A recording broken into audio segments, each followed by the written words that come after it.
Hello बच्चों, मैं Vikas Kumar Bhadana ICT virtual classroom में आपका स्वागत करता हूं। आई होप बच्चे आप सभी ठीक होंगे, स्वस्थ होंगे। जैसा कि बच्चों आप जानते हैं, हमारी क्लास 7 में बच्चे हिस्ट्री का आपका इतिहास में बच्चे चैप्टर चल रहा है हमारा 2। ठीक है, चलिए बच्चे अब हम चलते हैं अपने स्मार्ट बोर्ड की तरफ।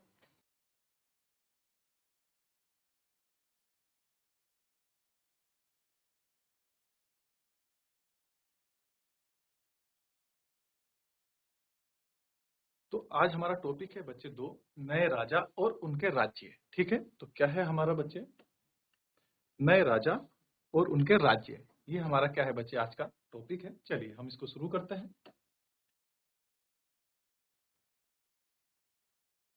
7वीं शताब्दी के बाद कई राजवंशों का उदय हुआ।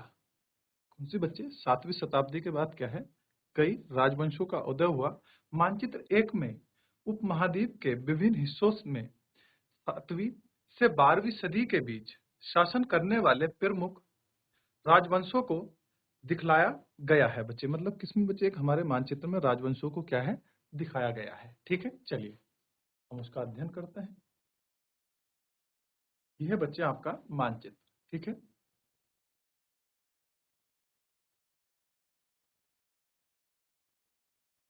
यह है बच्चे मानचित्र 1, 7वीं 12वीं सदियों के प्रमुख राजा। ठीक है, चित्र में बच्चे गुर्जर प्रतिहार, राष्ट्रकूट, पाल, चोल और चहामानो यानी चौहानों के स्थान का निर्धारण कीजिए।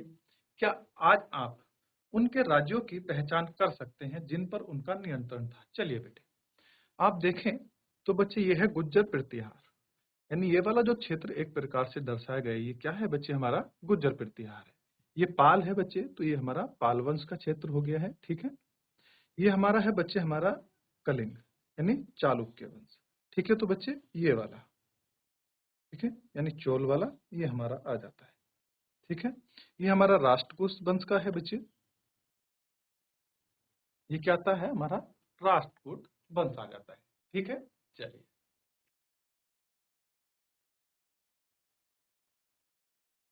ठीक है, ये वाला हमारा बच्चे चहामानो का है। ठीक, चलिए बच्चे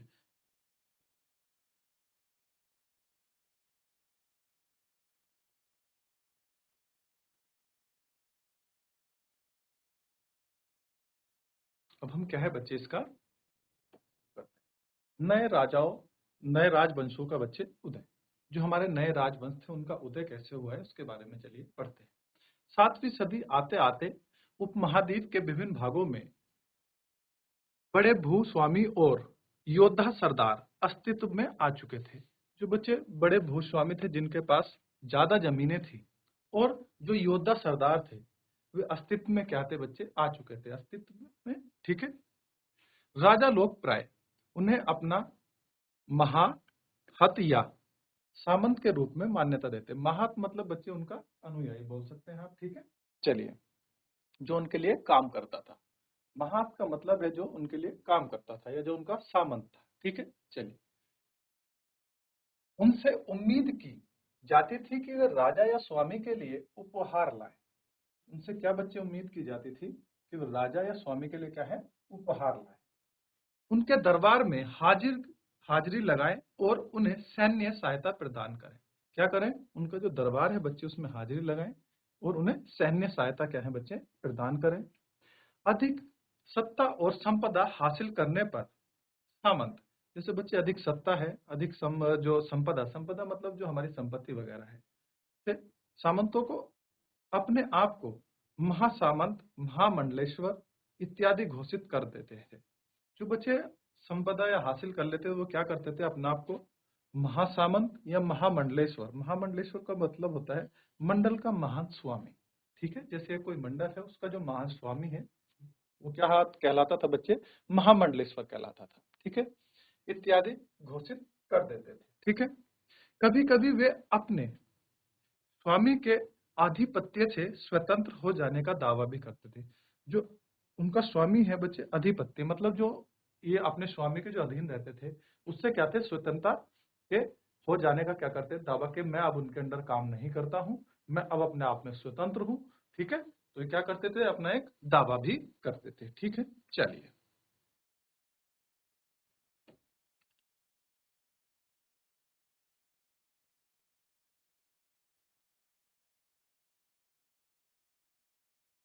किसी बच्चे को कोई डाउट हो तो बच्चे आप मुझसे पूछ सकते हैं।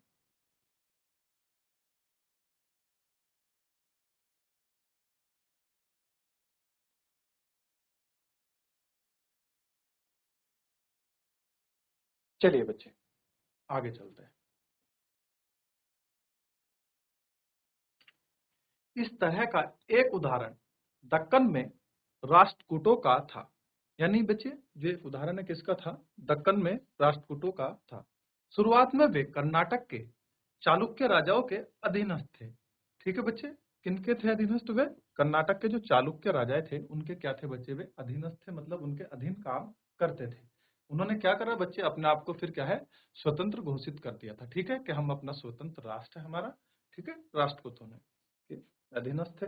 8वीं सदी के मध्य में एक राष्ट्रकूट प्रधान दंती दुर्ग ने अपने चालुक्य स्वामी की अधीनता से इनकार कर दिया था।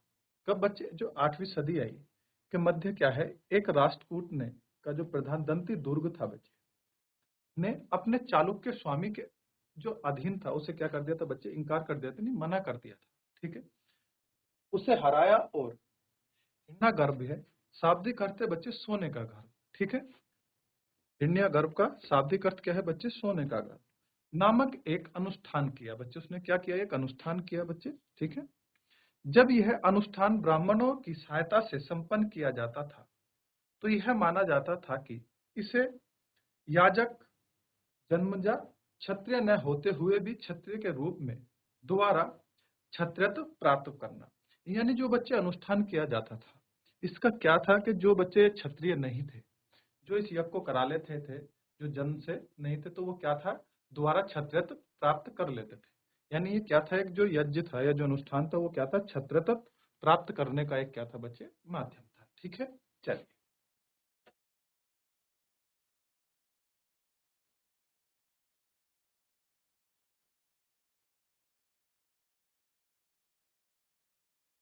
कुछ अन्य उदाहरणों में उद्यमी परिवारों के पुरुषों में अपनी राजशाही कायम करने के लिए सैन्य कौशल का इस्तेमाल किया। ठीक है, क्या करा, जो कुछ राजशाही परिवार थे या उद्यमी परिवारों के जो पुरुष थे, अपनी राजशाही को क्या है बच्चे, कायम करने के लिए उन्होंने सैन्य कौशल का क्या करा बच्चे, इस्तेमाल किया। मिसाल के तौर पर, ठीक है, कदम मयूर शर्म और गुज्जर प्रतिहार हरिश्चंद्र ब्राह्मण थे। ये क्या थे बच्चे, ब्राह्मण थे। ठीक है, जिन्होंने अपने परंपरागत पेशे को छोड़कर, यानी जो उनका बच्चे परंपरागत पेशा था उसको छोड़कर शस्त्र को अपना लिया। यानी किसको बच्चे, शस्त्र को अपना लिया। ठीक है, क्रम से कर्नाटक और राजस्थान में अपने राज्य सफलतापूर्वक स्थापित किए। उन्होंने क्या किया बच्चे, फिर क्रम से कर्नाटक में बच्चे किन्होंने, हमारा महिला शासन ने, और गुर्जर प्रतिहार ने कहा बच्चे, राजस्थान में अपने क्या है, राज्य सफलतापूर्वक क्या करे बच्चे, स्थापित किए। ठीक है, चलिए राज्यों में प्रशासन के बारे में बच्चे हम अब अध्ययन करेंगे। उससे पहले बच्चे आप किसी को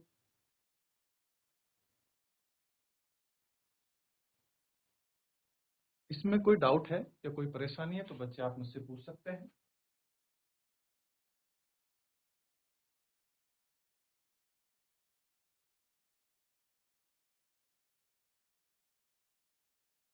राज्यों में प्रशासन, इन नए राज्यों राजाओं जो थे बच्चे, जो नए राजा थे, इनमें से कईयों ने महाअधिराज, राजा के राजा, ठीक है बच्चे, महाधिराज का क्या मतलब है, राजाओं के राजा।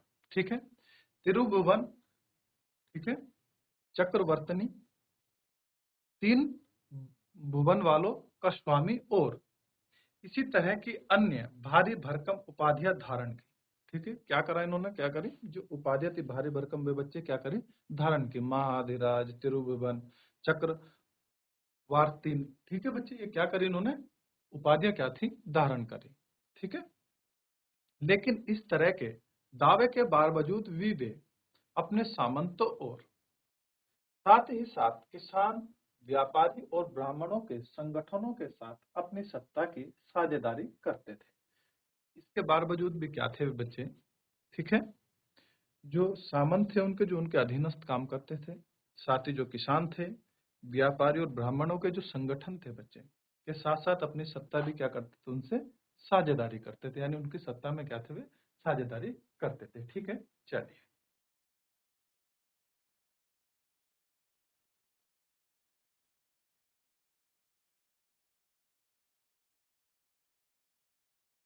चलिए बच्चे, इन सभी राजाओं में उत्पादकों अर्थात किसानों, पशुपालकों, कारीगरों से संसाधन इकट्ठा किए जाते थे। जो ये सभी राज्य थे बच्चे, इनमें क्या था, जो उत्पादक थे, जो उत्पाद थे, किसान, पशुपालक और कारीगर जो थे बच्चे, उनसे क्या थे, संसाधन क्या थे, इकट्ठे किए जाते थे। इनको अक्सर अपने उत्पादों का एक हिस्सा त्यागने के लिए मनाया या बाध्य किया जाता था। ठीक है, इनसे जो उत्पादक वगैरह जो भी जो किसान थे बच्चे, उनसे क्या था, जो उत्पाद करते थे उसका जो एक हिस्सा था उसे त्यागने के लिए उन्हें मनाया या बाध्य किया जाता था। ठीक है, क्या करते थे, उन्हें बाध्य भी किया जाता है। कभी कभी इस हिस्से को लगान मानकर वसूला जाता था। कभी कभी क्या था, जो हिस्सा था बच्चों से लगान मानकर क्या था, वसूला जाता था, क्योंकि प्राप्त करने वाला भूस्वामी होने का दावा करता था। जो बच्चे प्राप्त करता था वो क्या था कि भूस्वामी होने का क्या करता था, क्या दावा करता था कि जो ये भू है इसको स्वामी मैं हूं, आप इस पर खेती कर रहे हैं तो आप मुझे इसका क्या है, लगान या कर दें बेटे। ठीक है, राजस्व व्यापारियों से भी लिया जाता, जो राजस्व था बच्चे वो किससे, व्यापारियों से भी क्या था, लिया जाता था। ठीक है, चलिए अब एक पॉइंट बच्चे आगे आता है, 400 कर। ठीक है बच्चे, इसमें आपको कोई परेशानी तो आप मुझसे पूछ सकते हैं राज्यों में प्रशासन के बारे में। ठीक है, चलिए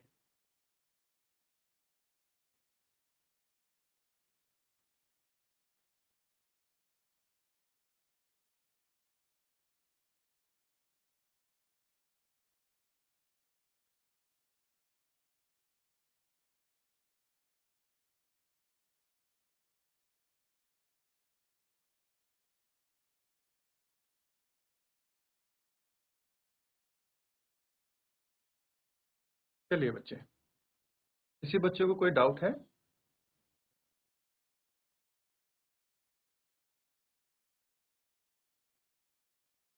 चलिए, 400 कर। तमिलनाडु में शासन करने वाले चोल वंश के, जो बच्चे तमिलनाडु में जो शासन करता था, कौन सा वंश था, चोल वंश था। ठीक है, के अभिलेखों में विभिन्न किस्म के करों के लिए 400 से ज्यादा सूचक शब्द मिले हैं। जो बच्चे कोई अभी जो चोल वंश का जो अभिलेख था उसमें विभिन्न किस्म के क्या मिले हैं बच्चे, 400 से ज्यादा करों के सूचक शब्द मिले हैं। ठीक है, सबसे अधिक उल्लेखित कर है वेटी। ठीक है, कौन सा है बच्चे, वेटी, जो नकद की बजाय जबरन श्रम के रूप में लिया जाता था। ठीक है, कैसे बच्चे, जो नकद की जबरन श्रम के रूप में लिया जाएगा, उससे क्या थे बच्चे, नकद पैसा नहीं लेते थे, उससे क्या था, जबरन श्रम कराते थे, मतलब उससे कार्य कराते थे, पैसा नहीं देते थे, उससे क्या करते थे, काम कराते थे। ठीक है, जबरन। ठीक है, यानी जबरन श्रम और कदमाई यानी कि भू राजस्व थे। जो जबरन श्रम था बच्चे, और जो कदमाई क्या थे बच्चे, हमारे भू राजस्व थे। मकान पर छाजन डालने पर, जो मकान पर बच्चे हम जो छाजन डालते हैं, डालने पर लगने वाला कर, खजूर या ताड़ के पेड़ पर चढ़ने के लिए सीढ़ी के इस्तेमाल पर लगने वाला कर। ठीक है, जो हम मकान पर बच्चे को छाजन वगैरह डालते हैं उस पर लगने वाला कर, खजूर या ताड़ का जो पेड़ होता है उस पर चढ़ने के लिए भी जो सीढ़ी लगाते थे बच्चे, इस्तेमाल करते थे, उस पर भी क्या लगता था, कर लगता था। ठीक है, पारिवारिक संपत्ति का उत्तराधिकार हासिल करने के लिए लगने वाला कर। ठीक है, जो पारिवारिक जो संपत्ति है बच्चे का, अगर आप उसका उत्तराधिकार जो है हासिल करने के लिए भी क्या था, हमें कर देना पड़ता था। इत्यादि का भी उल्लेख मिलता है बच्चे। इसमें क्या है, इन सब चीजों का क्या है बच्चे, उल्लेख मिलता है। किसमें, जो चोल वंश के क्या थे, अभिलेख थे। ठीक है।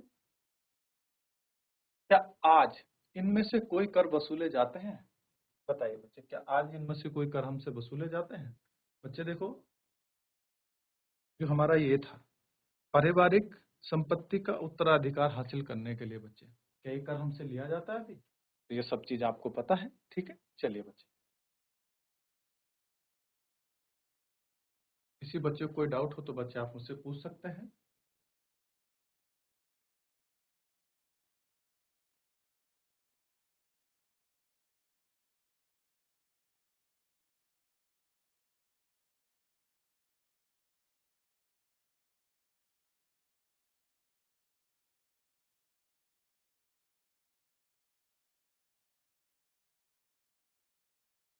चलिए बच्चे, आगे चलते हैं।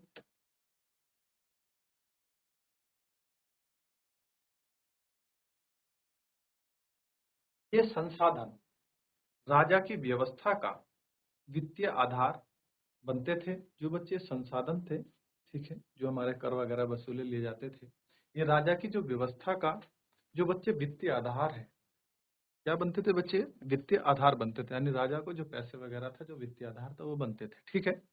साथ ही मंदिरों और दुर्ग के निर्माण में भी इस्तेमाल होते थे। यानी साथ ही क्या करते, जो मंदिर थे, जो मंदिर बनवाते थे बच्चे, और दुर्गों के निर्माण में भी क्या था, इनका बच्चे इस्तेमाल होता था। ठीक है। संसाधन उन उद्योग जो युद्धों को लड़ने में भी इस्तेमाल होते थे। जो संसाधन थे बच्चे, वो क्या थे, युद्धों को लड़ने में भी क्या था, उनका इस्तेमाल होता था। ठीक है। जिनसे लूट की शकल में धन मिलने की तथा जमीन और व्यापारिक मार्गों के प्रयोग की संभावनाएं बनती थी।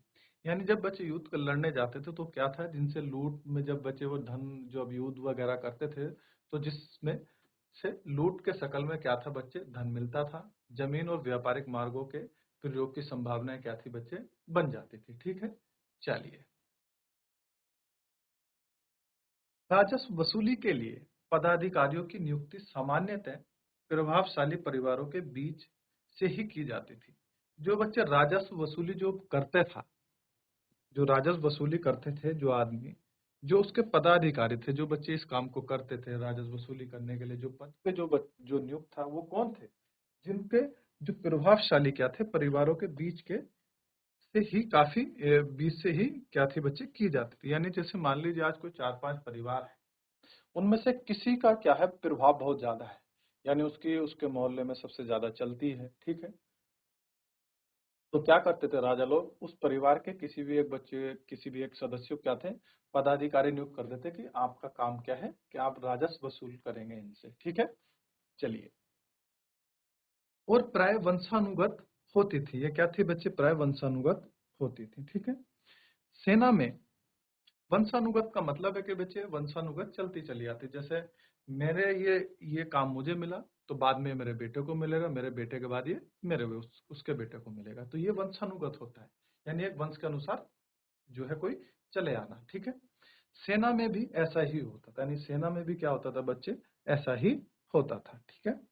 चलिए, कई बार राजा के निकट संबंधी ही इन ओहदों पर होते थे। यानी कई बार क्या है कि जो राजा के सगे संबंधी हैं बच्चे, वो क्या थे, इस ओहदों पर बैठते थे। जैसे तुमने आजकल भी देखा होगा, कोई अगर किसी कार्य को करता है, या कोई कोई बिजनेसमैन है, तो उसमें जो बच्चे अच्छे पद होंगे, उन पे उन्हीं के भैया या कोई रिश्तेदार वगैरह होते हैं। ठीक है। जैसे आप एग्जाम्पल के दौर में, जैसे एग्जाम्पल के रूप में आप ले सकते हैं, जैसे मान लीजिए कि एक आदमी है राहुल, उसने एक अपना व्यापार वगैरह कुछ बनाया, या बच्चे कोई भी एक चीजें बनाई, उसने क्या करा, आप राजा बन गया, और जो बच्चे आपका जो दूसरा था, क्या मान लीजिए एक वित्त जो हमारा पदाधिकारी था, वो मैंने अपने साले को बना दिया या अपने छोटे भाई को बना दिया। तो जो सगे संबंधी थे बच्चे, उन्हीं को वो क्या थे, पद देते थे। ठीक है। चलिए।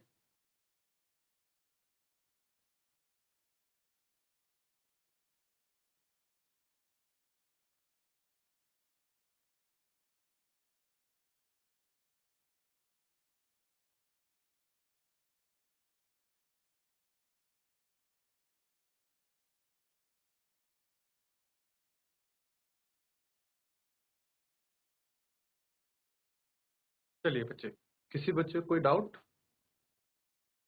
चलिए बच्चे आगे चलते हैं।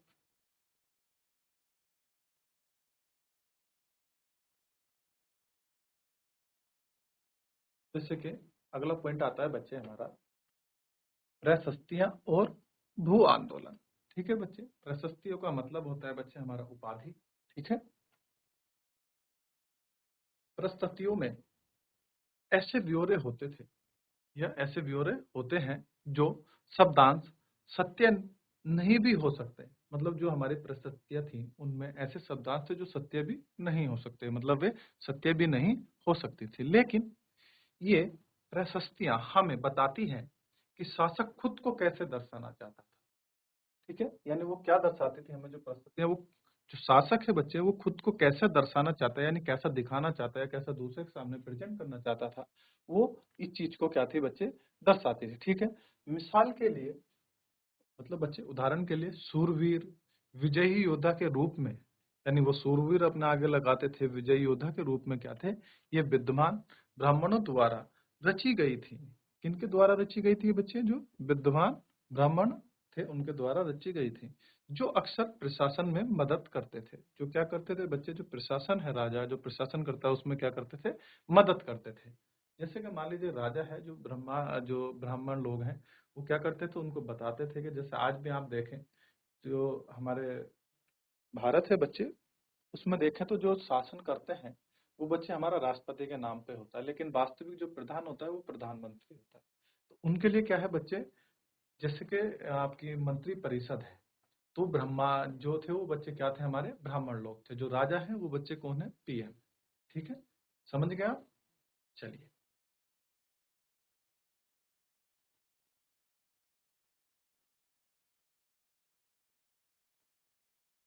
नागभट्ट की बच्चे उपलब्धियां। ठीक है, नागभट्ट शासक था, उसकी क्या है, उपलब्धियां हैं। कई शासकों ने प्रशस्तियों में अपनी उपलब्धियों का व्याख्यान किया है। ठीक है, जो उनकी प्रशस्तियां थी जो लिखी हुई थी उनमें क्या है, अपना व्याख्यान किया है।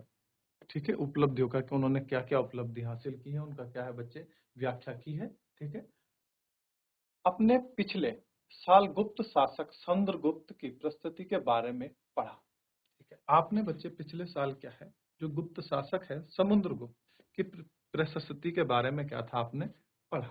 ठीक है, संस्कृत में लिखी गई ग्वालियर मध्य प्रदेश में पाई गई एक प्रशस्ति में प्रतिहार नरेश नागभट्ट के कामों का वर्णन इस प्रकार किया गया है।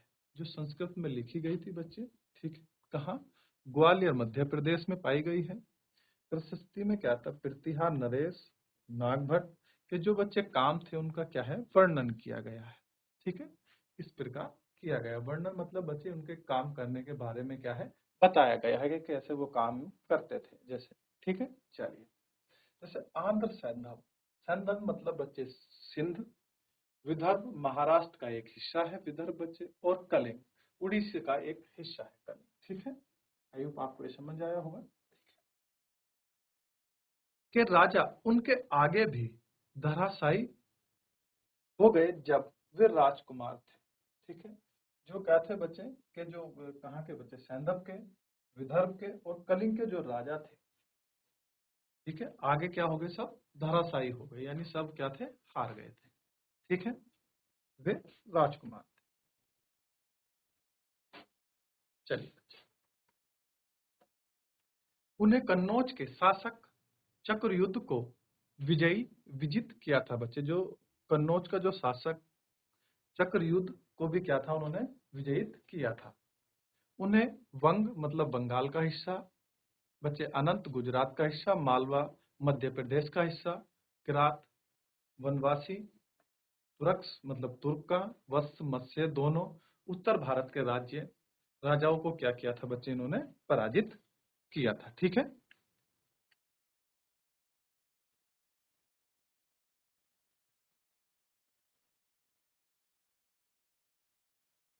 चलिए बच्चे, आप इसके बारे में पढ़िए, कोई आपको डाउट हो तो आप पूछ सकते हैं।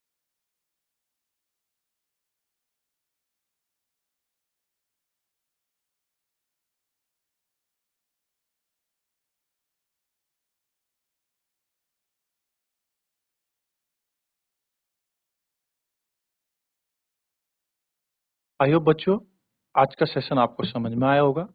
मिलते हैं बच्चे आपसे अगली क्लास में। तब तक के लिए बच्चे आप अपना ये जो आज आपकी क्लास हुई आप इसको घर जाके पढ़ें। जो भी कोई डाउट हो तो बच्चे आप अपने नेक्स्ट क्लास में पूछ सकते हैं। तब तक के लिए धन्यवाद। मिलते हैं आपसे अगली क्लास में।